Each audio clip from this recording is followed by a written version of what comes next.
सदगुरु कबीर बीजक साखी प्रकरण साखी 39।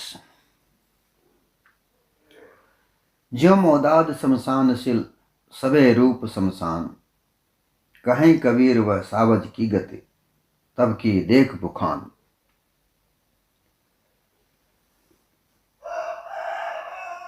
सदगुरु कबीर ने जो भी ज्ञान दिया, अर्थात जो भी जानकारी दी, जो भी कल्याण का रास्ता बताया, वह रास्ता इस संसार में ही है। काल्पनिकता उनके विचारों में कहीं भी नहीं थी। इस संसार को ही जानकर इस संसार में ही उन्होंने संसार को ज्ञान दिया।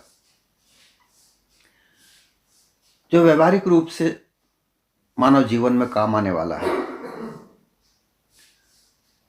उन्होंने उदाहरण रूपक के रूप में बहुत सारी वस्तुएं जो संसार में दिखती हैं, उन्हीं के आधार पर ज्ञान दिया है। इस साखी में भी यही है। जो मोदाद, मोदाद का मतलब होता है प्रमाणिक। शमशान सिल, सिल अर्थात पत्थर, शमशान नाम का पत्थर है, होता है। शमशान नाम का एक पत्थर होता है जो हरा होता है। उस पत्थर पर आप किसी भी प्रकार के किसी भी रंग रूप की वस्तु रख दो, वो सब हरी दिखती हैं। जिस प्रकार का वो शिला है, हरी है।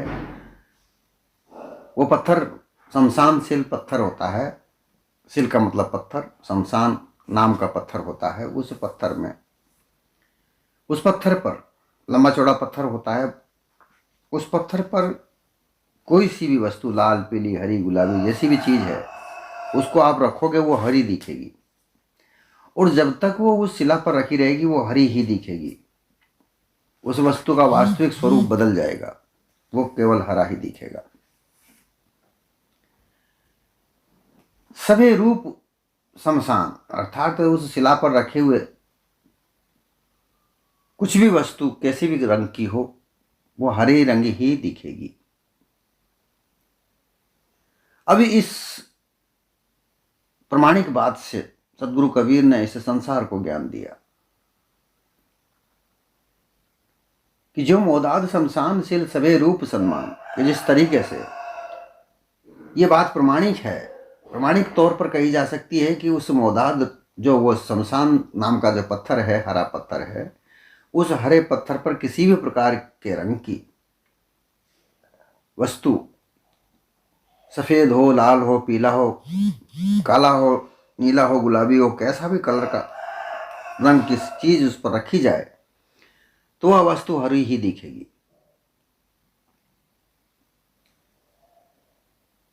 इसी प्रकार से जिस तरीके से दर्पण होता है, जिसमें मुख देखा जाता है, वो दर्पण हमको, जैसी हमारी छवि होगी वो दर्पण हमको बताता है। बिना दर्पण के हमारी छवि कैसी है हमको पता नहीं चलता है। हम एक दूसरे की छवि को देख सकते हैं, परंतु हम अपने स्वयं की छवि को नहीं देख सकते हैं।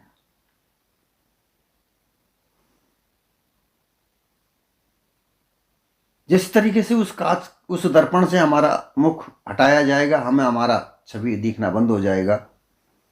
और जिस तरीके से उस शमशान शिला से वो वस्तुएं हटाई जाएंगी, जब तक वो वस्तुएं उस पत्थर पर रखी जाएंगी तब तक तो वो हरी दिखेंगी। और जैसे ही वहां से उनको हटाया जाएगा, वो अपने पूर्ववत, अपने अपने स्वरूप में आ जाएंगी। उनका रंग जैसा होगा वैसा ही पूर्ववत हो जाता है। इसको लेकर सदगुरु कबीर जागृत ज्ञान देकर इस मानव को समझाना चाहते हैं, मानव समाज को समझाना चाहते हैं कि इसी प्रकार से तुम्हारे अंतःकरण में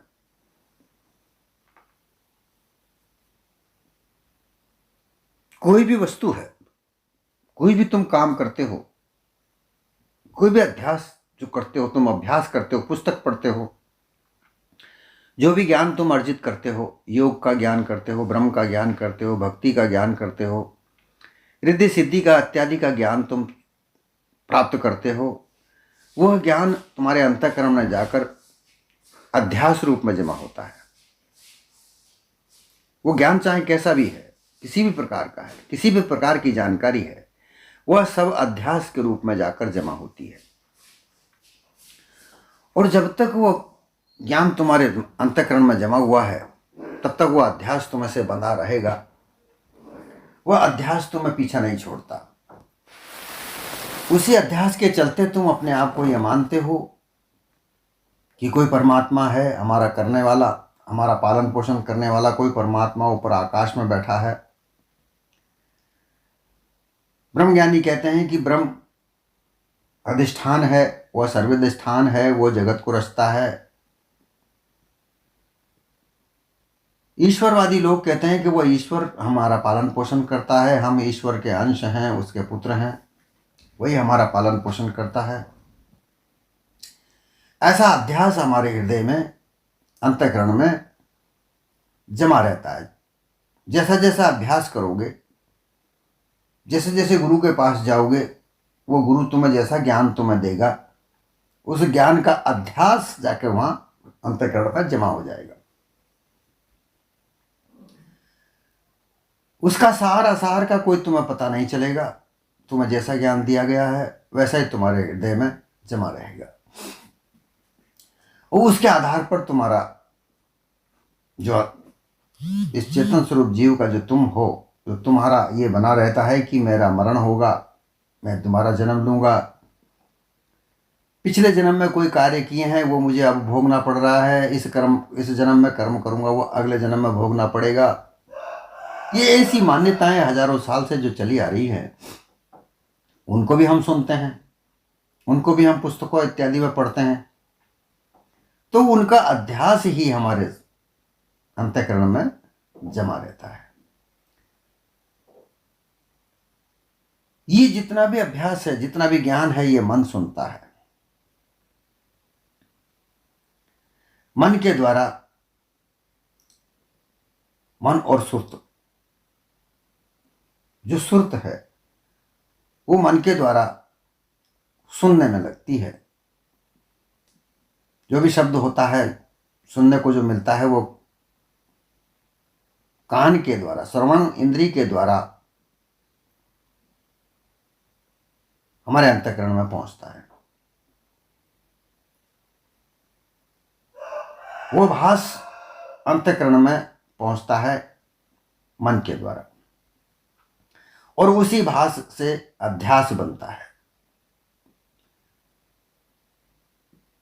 इंद्रियां भोग चाहती हैं।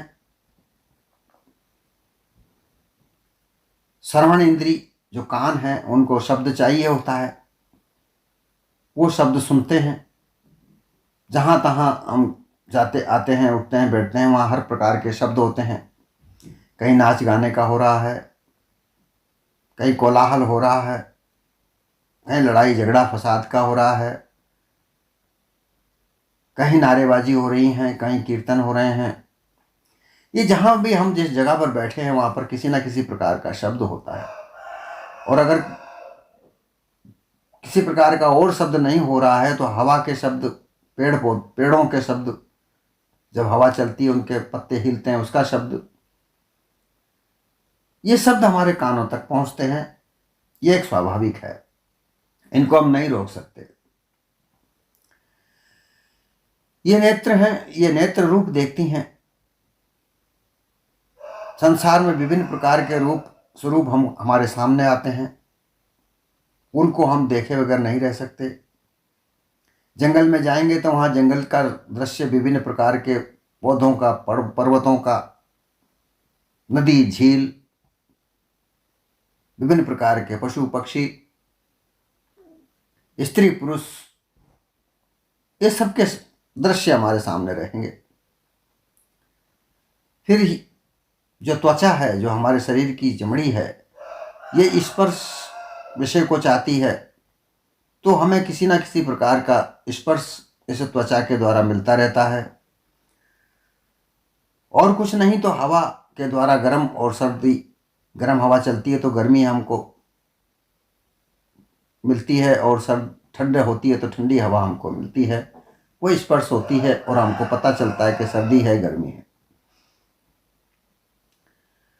फिर रस, ये जिह्वा के द्वारा 6 प्रकार के रसों का पता चलता है।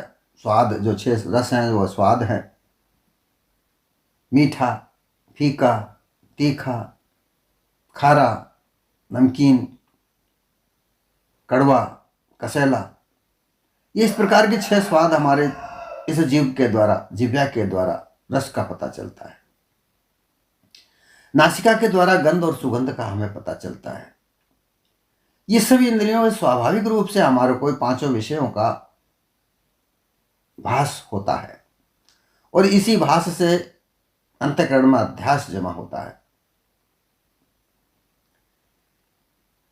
भूख लगती है, इंद्रियों के द्वारा पता चलता है कि पेट में भूख लग रही है, खाना चाहिए।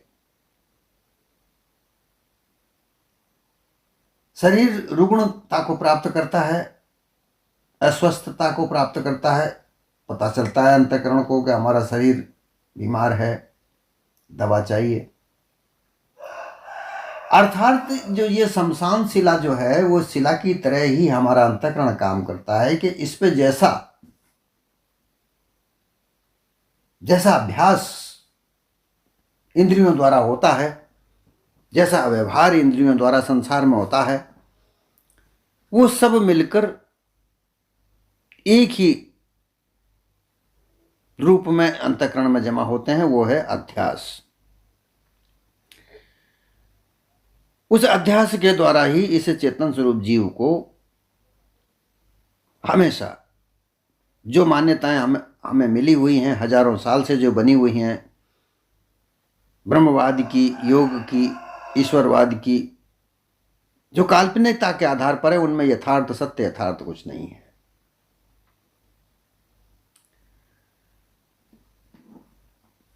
तो ये जो मौदाद है ये वो अंतःकरण में प्रमाणिक रूप से वो मिलती है, और उससे हमारा अध्यास बनता है। मतमतांतर और विषय भोगों के लगने के प्रथम मनुष्य का जो अंतःकरण, उसमें सारे वही बनते रहे।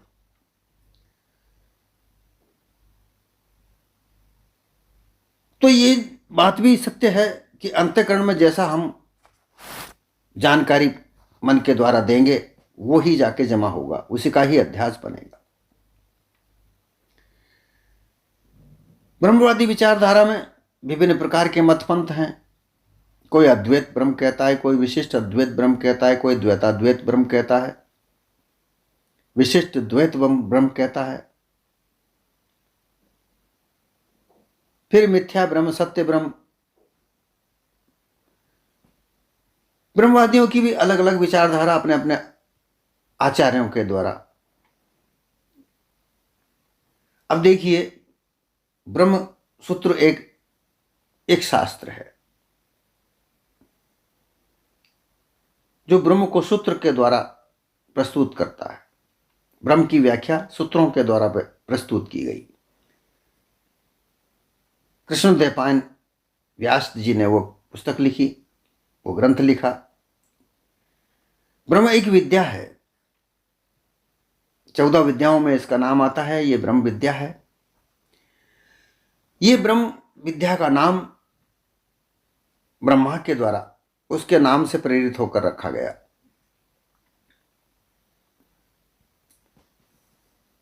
ब्रह्मा को जब भी चित्र में बताया जाता है, बूढ़ा बताया जाता है, 4 मुख द्वारा बताया जाता है।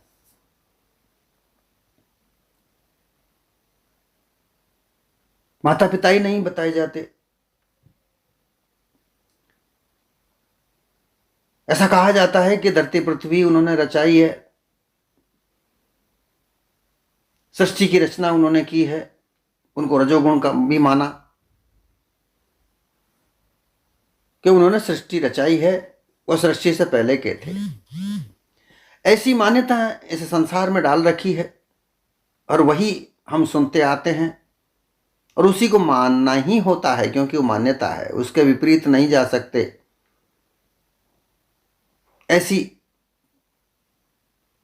ऐसे बंधन भी इस धर्म के द्वारा बनाए गए हैं।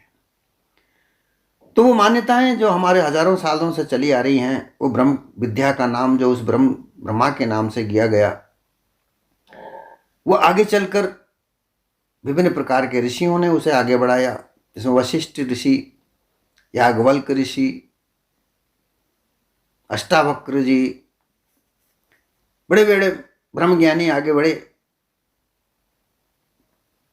कृष्णद्वैपायन ने उनको सबको संकलन करके उसके आधार पर जो ब्रह्मसूत्र लिखा, वो ब्रह्मसूत्र के आधार पर उस ब्रह्म की आगे के आचार्यों ने व्याख्या की।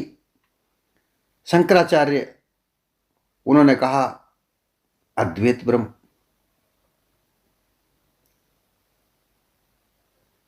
फिर आगे रामानुजाचार्य आए, उन्होंने कहा विशिष्ट अद्वैत ब्रह्म। निमार्काचार्य जी ने कहा द्वैत ब्रह्म। माधवाचार्य ने कहा द्वैताद्वैत ब्रह्म।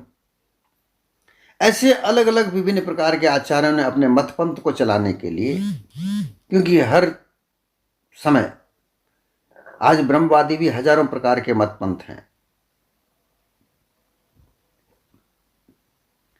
फिर योगी पातंजलि ध्यान योग है, सांख्य योग कपिल मुनि जी का ज्ञान के आधार पर है, गोरखनाथ जी का हठ योग है, अष्टांग योग है, योग के अष्ट अंग कहे गए।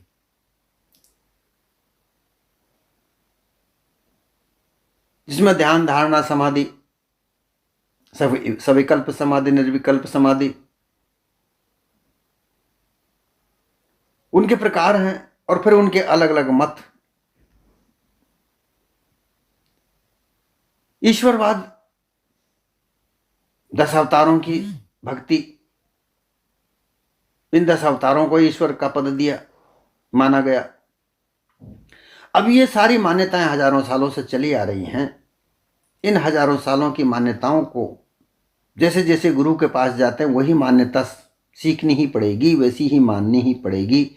ये उनकी वहां बंधन है, उसके विपरीत तुम जा नहीं सकते।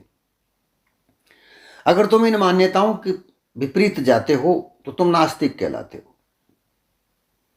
और इन विपरीत के अनुसार आंख मीच कर बिना किसी तर्क वितर्क के तुम आगे बढ़ते हो तो तुम आस्तिक कहलाते हो। ये मान्यताएं हमारे अंदर, हमारे संसार में बनी हुई हैं। अर्थात अंतःकरण के अंदर उनका भास, अध्यास बना हुआ है। संसार में किसी भी प्रकार की वस्तु है, वह किसी भी रंग की है, रूप की है, कैसे भी है, वह अंतःकरण में जाकर केवल अध्यास बनाती है। और जब तक वह अंतःकरण में है तब तक वह अध्यास के रूप में ही तुम्हारे अंदर बनी रहेगी। और उस अध्यास के आधार पर तुमको जो अजर अमर अविनाशी ये जीव है, इसको अल्पज्ञ समझा जाएगा, अंश समझा जाएगा, भास समझा जाएगा। जबकि यही जीव सर्वज्ञ है, यही जीव सामर्थ है, इसके अलावा कोई दूसरा है ही नहीं। इससे ही सारी सृष्टि रचना होती है। जिसे ब्रह्मा को कहते हैं कि उसने सारी सृष्टि रची, ऐसा कुछ नहीं था, उसके पहले से सृष्टि थी। क्योंकि मिथ्यावाद फैलाना था, छल कपट पाखंड का प्रचार करना था। उस मिथ्यावाद के प्रचार प्रसार से उनको धन कमाने का धंधा चलाना था। इसलिए उस व्यक्ति को गुम कर दिया, गुमान कर दिया, कह दिया उसके माता पिता ही नहीं है, जबकि उनके माता पिता भी थे।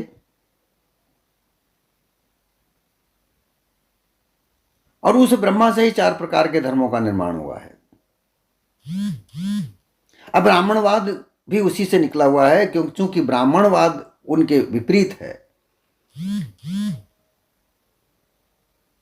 ये उस यहूदी धर्म, इस्लाम धर्म, ईसाई धर्म, ये सब उसी ब्रह्मा के द्वारा निर्माण किए गए हैं, जो 4 सिर उनके बताए गए हैं, चारों प्रकार के धर्म।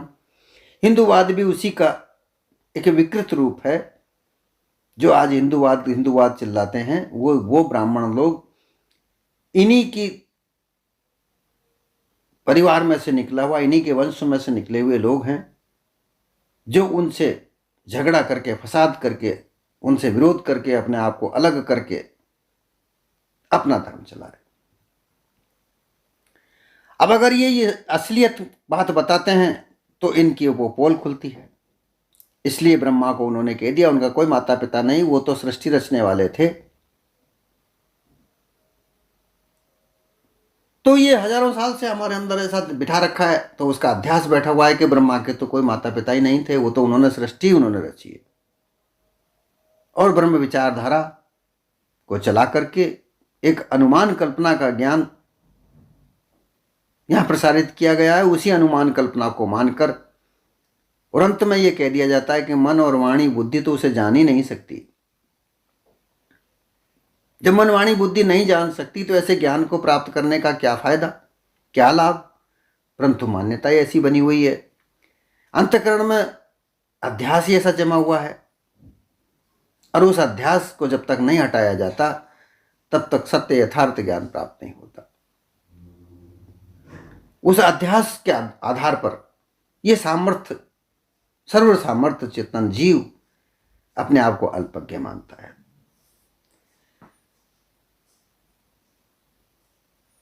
तो इस अध्यास के द्वारा ईश्वर एक सर्व शक्तिमान एक जीव एक मान है। ईश्वर है, वह हमारा कर्ता है, वही सर्वशक्तिमान है, ऐसा दृढ़ निश्चय अंतःकरण में जमा हुआ है। उसी का अध्यास ही जीव को लगा हुआ है।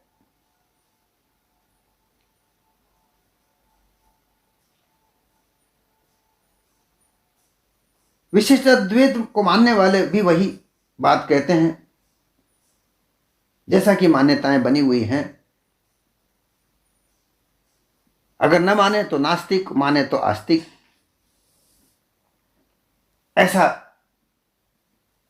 इस संसार में जैसी मान्यताएं हजारों सालों से चली आ रही हैं, उस मान्यताओं को अध्यास इस अंतःकरण में जमा हुआ है।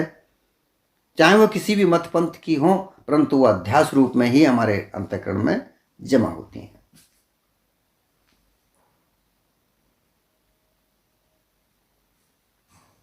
वह हमारी एक छवि ही है। ब्रह्मज्ञानी अपने आप को ब्रह्मज्ञानी समझता है, लेकिन चेतन जीव को ही प्राप्त होता है। ज्ञान, ब्रह्म ज्ञान जीव को प्राप्त होता है, पर अपने आप को ब्रह्मज्ञानी कहता है, क्योंकि वो ब्रह्म ज्ञान की विचारधारा से प्रेरित है। उसके गुरु ने उसको ब्रह्मज्ञानी सिखाया, तो उसको अपने आप को ब्रह्मज्ञानी कहेगा। कोई अपने आप को योगी कहता है, योगेश्वर कहता है, क्योंकि वो योगी गुरु ने उनको योगी सिखाया, तो अपने आप को योगी योगेश्वर कहेंगे। कोई भक्ति भाव में लगा हुआ है तो वो भक्ति कहलाएगा। यह अंतःकरण में उनके कार्य अलग अलग हैं। भक्ति का कार्य अलग है, योग का कार्य अलग है, ब्रह्म ज्ञान का कार्य अलग है, परंतु वह सब अंतःकरण में अभ्यास के रूप में जमा हुआ है, अध्यास के रूप में जमा हुआ है। उनका कोई आकार प्रकार नहीं है, वो केवल अध्यास के रूप में जमा है। और उसी को मानते हुए यह जीव अपने आप को वैसा ही ढाल लेता है, वैसा ही बन जाता है। उसका आकार प्रकार वैसा ही मानने लगता है, उसके विपरीत वो नहीं जा सकता है। यह सतगुरु कबीर कहते हैं। बैठ जाऊं गुरुजी, मैं ही सुन लूं। इसके बाद में सतगुरु कबीर ये बात कहते हैं कि तुम उस अंतःकरण में से, अपने अंतःकरण में से ये काल्पनिकता निकालो। और जो संसार में यथार्थ ज्ञान है कि जिस तरीके से वो पत्थर के ऊपर जो भी वस्तु रखी जाती है उसी रंग की हो जाती है, उसी तरीके से तुम्हें जो ज्ञान सिखाया जाता है वो आधार में तुम्हारे हृदय में जमा हुआ है, अंतःकरण में जमा हुआ है, और उसी के आधार पर तुम चलते हो, जो कि काल्पनिकता है, जिससे तुम्हारा कल्याण नहीं है। तुम्हारा कल्याण तो उसमें है जो तुम्हारे जीवन में काम आने वाला ज्ञान है। तुम आवागमन की बात करते हो, आवागमन तुम्हारा नहीं है। आवागमन वासनाओं का होता है। जो तुम्हारी वासना है, जो मन में वासनाएं हैं, ममता है, कुमताएं हैं, ये वासना के पीछे भागती हैं, जाती हैं, आती हैं। उनके भोगने का प्रयास करती रहती हैं, उनमें आती जाती हैं वासनाएं, मरती हैं, वासनाएं जलती हैं, आती हैं, जाती हैं। ये आवागमन है, तुम्हारा आवागमन नहीं है। इसी प्रकार से जन्म और मरण, जन्म मरण इच्छाओं का होता है। जिस प्रकार से तुम रात में सोते हो, नींद निकालते हो, सुबह उठते हो, प्रातः उठते से ही तुम्हारे मन में विभिन्न प्रकार की इच्छाओं का जन्म होने लगता है। हजारों प्रकार की इच्छाओं का जन्म होता है। शाम होते होते वो हजारों प्रकार की इच्छाएं मर जाती हैं। यह है जन्म मरण।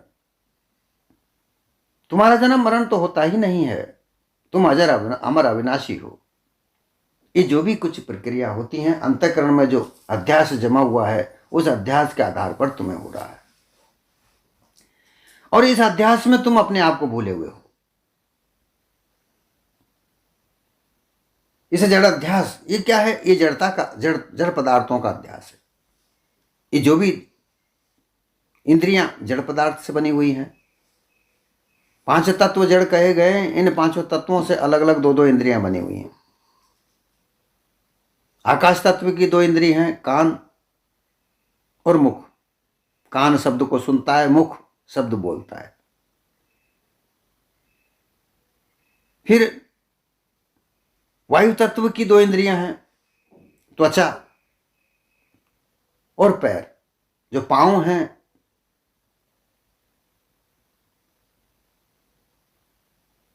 जो वायु तत्व की 2 इंद्रिय हैं, वह त्वचा और हाथ है। हाथ से स्पर्श किया जाता है और त्वचा से उसका पता चलता है। फिर अग्नि तत्व की 2 इंद्रियां हैं, नेत्र। नेत्र से रूप रंग देखा जाता है और पांव से चलकर उस रूप रंग को देखा जाता है। पांव, पद और आंखें, ये अग्नि तत्व की इंद्रियां हैं। जल तत्व की 2 इंद्रियां हैं, जिह्वा जो रस लेती है और लिंग जो रस देता है। ये 2 इंद्रियां जल तत्व की है। फिर पृथ्वी तत्व की 2 इंद्रियां हैं, गुदा और नाक। नासिका गंध सुगंध प्राप्त करती है और गुदा गंध को देती है। तो ये सब जड़ पदार्थों की बनी हुई है। इन जड़ पदार्थों से, अंतःकरण भी जड़ पदार्थों से बना हुआ है। अंतःकरण आकाश तत्व का बना हुआ है। अहंकार पृथ्वी तत्व से बना हुआ है। मन जल तत्व से बना हुआ है। बुद्धि अग्नि तत्व से बनी हुई है। चित्त वायु तत्व से बना हुआ है। तो ये सब जड़ है और ये जड़ के आधार पर ही भास प्राप्त होता है। तो ये जड़ का अध्यास है। तुम जड़ नहीं हो और तुम इस अध्यास में अपने आप को भूलकर जो जड़ भास मिलता है वही तुम हो जाते हो। अर्थात जैसे उस शिला पर जो पत्थर पड़ा हुआ है, उस पत्थर पर जो भी वस्तु रखते हैं वो हरी दिखती है, उसी प्रकार से अंतःकरण में जो तुम्हें दिखता है, जो भास तुम्हें अंतःकरण के द्वारा मिलता है, वही तुम हो जाते हो।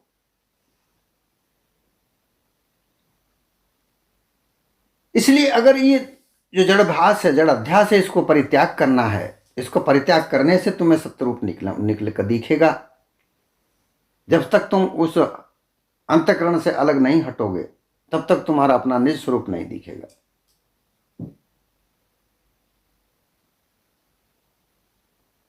इस कारण से ये विभिन्न प्रकार की जो विषय आसक्ति हैं, इनका परित्याग करके अंतःकरण को निर्मल शुद्ध करने की प्रक्रिया सत्संग में होती है। पारखी संतों के साथ बैठोगे, उनके साथ वार्तालाप करोगे तो तुम्हारी अंतःकरण की शुद्धि होगी। अंतःकरण की शुद्धि बगैर, अर्थात उस शमशान शिला, उस हरे पत्थर से तुम्हारी वस्तुओं को नहीं हटाए, जब तक तुम वहां से नहीं हटोगे, शुद्धि का मतलब एक उस अंतःकरण से तुम्हें हटना है। और अपने निज स्वरूप को प्राप्त करने के लिए पार की संतों का सत्संग करोगे तो फिर तुम्हारा अपना निज स्वरूप तुम्हें दिखेगा।